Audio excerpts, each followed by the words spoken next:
दूसरे कंट्रीज से, लेकिन सबसे ज्यादा लोकप्रिय अपने इंडिया में क्रिकेट क्यों है? अच्छा लगा, बहुत ज्यादा अच्छा लगा, इसीलिए हमने क्रिकेट को अडॉप्ट बहुत जल्दी कर लिया और बहुत ज्यादा लोगों के दिलों में छा गया क्रिकेट इसीलिए। तो सबसे पहले जो अच्छे अच्छे प्रोविजन है जो भी गवर्नमेंट ऑफ 1935 से, वो प्रोविजन हम देख लेते हैं यहाँ पर, और वो वही अडॉप्ट करेंगे, सीधी सी बात है भाई, इसमें तो कुछ बताने की बात ही नहीं है। तो सबसे पहले लिखेंगे गवर्नमेंट ऑफ इंडिया एक्ट 1935।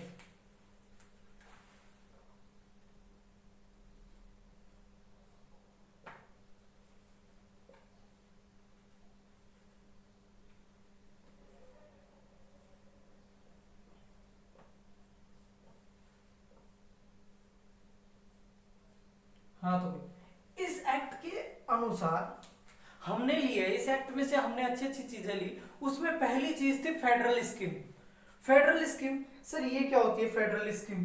तो भाई इसके बारे में बहुत ही अच्छे से सुनना, बहुत ही अच्छे से समझना कि फेडरल स्कीम क्या है, क्योंकि ये पॉलिटी के अंदर इतनी बार यूज आएगी ना कि मतलब हम आगे पढ़ते जाएंगे, ये वर्ड्स यूज आते जाएंगे, फेडरल हुआ, ये हुआ।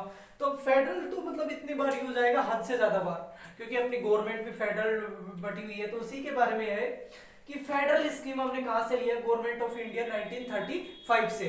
क्या किया था कि जब अंग्रेज हमारे लिए प्रोविजन बना रहे थे 1935 के अंदर, तो वहां पर क्या हो रहा था कि सारे प्रोविंसली स्टेट बटे हुए थे आपस में, यूं करके। पहले क्या था, जो राजा महाराजा हुआ करते थे, हर जगह के अलग अलग राजा महाराजा हुआ करते थे। तो सभी के सभी पूरा इंडिया किस में बटा हुआ था, प्रोविंसली स्टेट्स के अंदर बटा हुआ था। तो उन्होंने क्या किया कि हर एक चीज के लिए, कुछ एक हिस्से के लिए कुछ अलग कानून लेके आए, कुछ एक हिस्से के लिए कुछ अलग कानून लेके आए, और फिर उन्होंने क्या किया कि अपनी जो पावर्स होती है ना उनको बांट दिया उन्होंने बोला कि कुछ एक पावर्स किसको दी जाएंगी, जो हमारी हेड है ना, जो ब्रिटिश गवर्नमेंट के हेड है उनको मिलेगी, सबसे ऊपर में पावर में वो बैठेंगे। फिर उसके बाद इंडिया के कुछ राजा वगैरह है उनको पावर दी गई। फिर उनके बाद और उन्होंने कहा कि तुम्हारा जैसे कांग्रेस उस टाइम पे बन के आ रही थी, कांग्रेस एक अच्छी पार्टी बन गई थी, आपको पता है 1885 के अंदर कांग्रेस का गठन हो चुका था।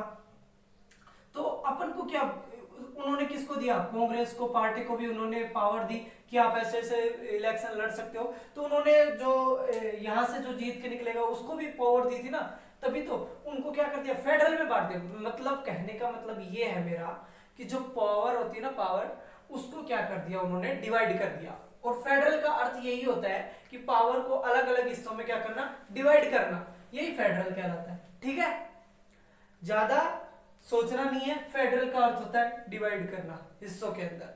जैसे कि आज देख लो हमारे देश के अंदर सबसे ऊपर कौन है, सेंट्रल, फिर क्या है स्टेट, फिर क्या है डिस्ट्रिक्ट, मतलब जो भी पंचायती लेवल है, स्टेट लेवल है और सेंट्रल लेवल है। तीन लेवल है ना, आज हमारे यहाँ पर क्या है, तीन लेवल है। फेडरल का मतलब समझ लेना, तीन लेवल है। पहली कौन सी है, सेंट्रल लेवल, दूसरी कौन सी है, स्टेट लेवल, और तीसरी कौन सी है, पंचायती लेवल या ग्राम पंचायती लेवल। तो अपने तीन हिस्सों में बांट दिया ना इसको, यही क्या कहलाता है, फेडरल स्कीम कहलाता है। तो फेडरल स्कीम हमने कहां से ली, फेडरल स्कीम हमने ली गवर्नमेंट ऑफ इंडिया एक्ट 1935 से।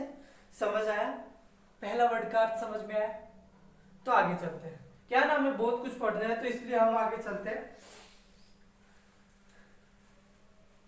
तो इसके लिए हम मिटा देते हैं इसको, गवर्नमेंट ऑफ इंडिया एक्ट 1935 को। और अब देखो दूसरा प्रोविजन क्या था, दूसरा प्रोविजन था ऑफिस ऑफ गवर्नर।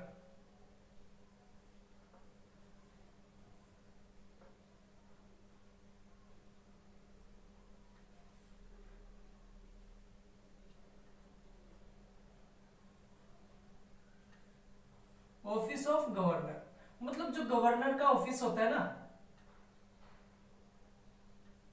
गवर्नर का जो ऑफिस होता है उसके बारे में, कि भाई गवर्नर जो होगा ना, पहले गवर्नर जनरल चलते थे, वैसे चलते थे, तो जो भी राज्यपाल होगा उसका क्या होगा, अपना एक ऑफिस होगा, अलग से एक ऑफिस होगा। इसके बारे में कहां से पता चला हमें, गवर्नमेंट ऑफ इंडिया 1935 एक्ट से। तो ये तो लिखा ही नहीं है हमने यार भाई, कहाँ हो गए, गवर्नमेंट ऑफ इंडिया एक्ट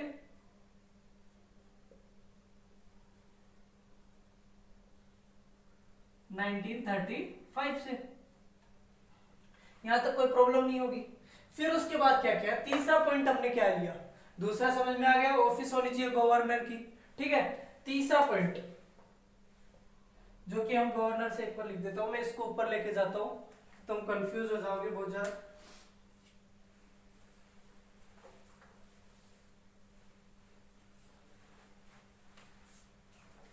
तीसरा पॉइंट जो कि हमने लिया गवर्नमेंट ऑफ इंडिया एक्ट 1935 से, इंडिया एक्ट 1935 से क्या लिया भाई, तीसरा जो पॉइंट था, मेन पॉइंट था, वो लिया हमने जुडिशरी। क्या लिया, जुडिशियरी। भाई ये क्या है सर, ये कौन सी बीमारी है, बीमारी तो है भाई और इलाज भी है हमारे पास। जुडिशरी का अर्थ होता है न्याय, न्याय करना। आज जो सुप्रीम कोर्ट है ना तुम्हारा, वो कहां से निकल के आया है पता है क्या, वो किसकी देन है, गवर्नमेंट ऑफ इंडिया एक्ट 1935 की। जिस टाइम पर हमें पता चला कि हमें लगा कि, या फिर गवर्नमेंट जो ब्रिटिश ने जो रूल बनाया था, उनको लगा कि यार इनको जुडिशरी की भी आवश्यकता होगी, उनको न्याय की भी आवश्यकता होगी, तो उसके लिए भी इनके लिए एक प्रोविजन बनाना चाहिए। तो उन्होंने हमारे लिए एक प्रोविजन बनाया था, जुडिशरी का कॉन्सेप्ट निकाल के लेके आए थे। और वो जुडिशरी का कॉन्सेप्ट हमने कहां से, गवर्नमेंट ऑफ इंडिया 35 से उठाया, 1935 से उठाया और अपने कॉन्स्टिट्यूशन के अंदर चेक दिया, ठीक है। तो यहां से अपन को क्या समझ में आता है कि जुडिशरी का कंसेप्ट भी हमने कहां से लिया, यहीं से लिया। चौथी चीज जो कि भाई बहुत ही इंपॉर्टेंट चीज है, वो है पब्लिक सर्विस कमीशन।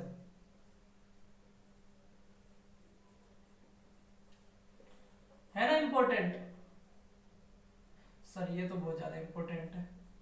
हम तो चल इसी के लिए रहे, हम तो जी इसी के लिए रहे भाई। जो तुम ये जो गवर्नमेंट जॉब देखते हो ना, यूपीएससी वगैरह जो भी है, यूनियन पब्लिक एसटी, जो कि फिर स्टेट पे होती है, एसएसटीसी, जो भी अपने अपने स्टेट की अलग अलग होती है, जो भी होती है, तो वो सब कहां से आती है, यहां से भाई, यहां से पब्लिक सर्विस कमीशन से निकल के आती है। और ये हमने कहां से लिया, गवर्नमेंट ऑफ इंडिया एक्ट 1935 से। तो याद रखना, पब्लिक सर्विस कमीशन हमने कहां से लिया है, गवर्नमेंट ऑफ इंडिया एक्ट 1935 से। और जुडिशरी भी हमने कहां से लिया है, गवर्नमेंट ऑफ इंडिया एक्ट 1935 से।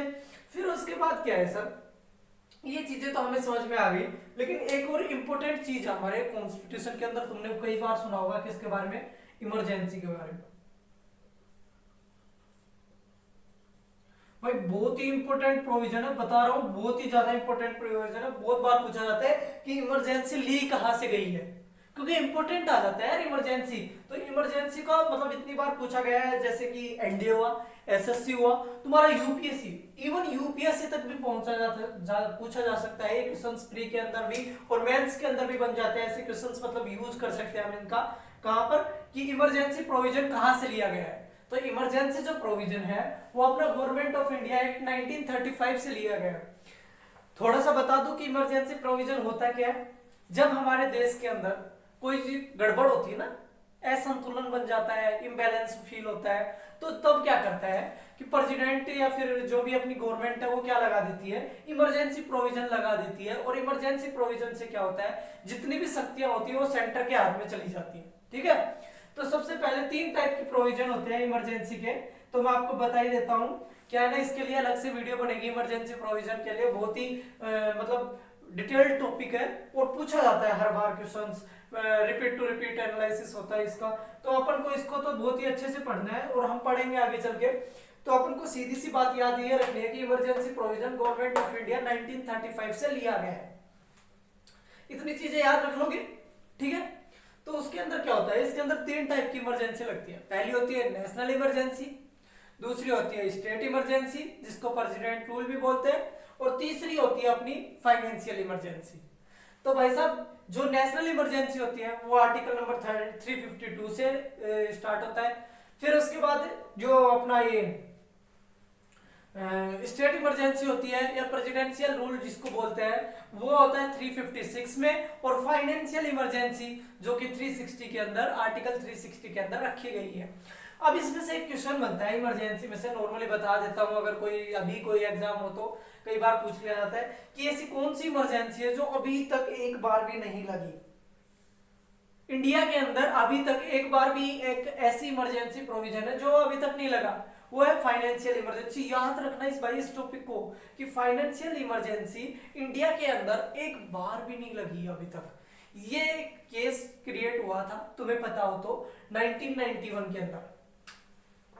1991 के अंदर एक बार केस हुआ था कि भाई साहब इंडिया की जो फाइनेंशियल स्थिति थी ना, जो कंडीशन थी ना, फाइनेंशियल कंडीशन बहुत ही घटिया तरीके से, मतलब डूबने के कगार पर थी।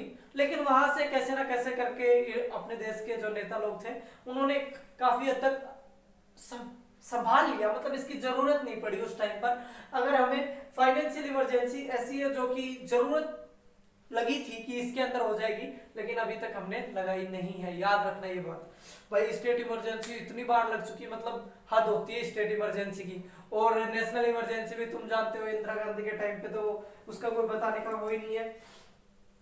तीसरी चीज है एडमिनिस्ट्रेटिव डिटेल। लास्ट चीज जो कि हमने गवर्नमेंट ऑफ इंडिया एक्ट से ली, बहुत ही इंपॉर्टेंट चीज है, याद रखना, वो है एडमिनिस्ट्रेटिव डिटेल।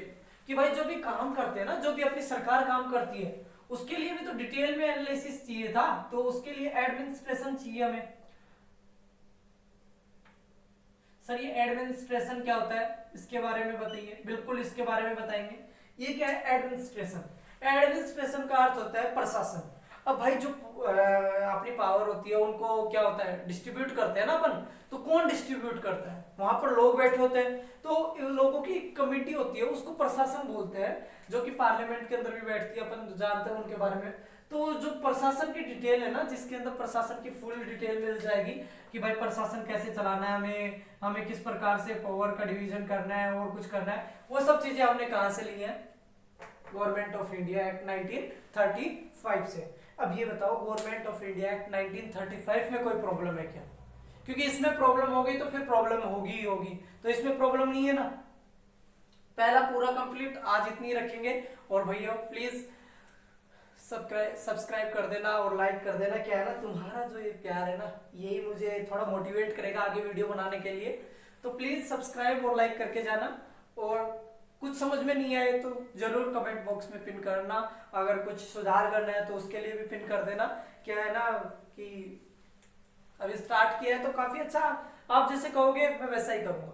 ठीक है, तो थैंक यू।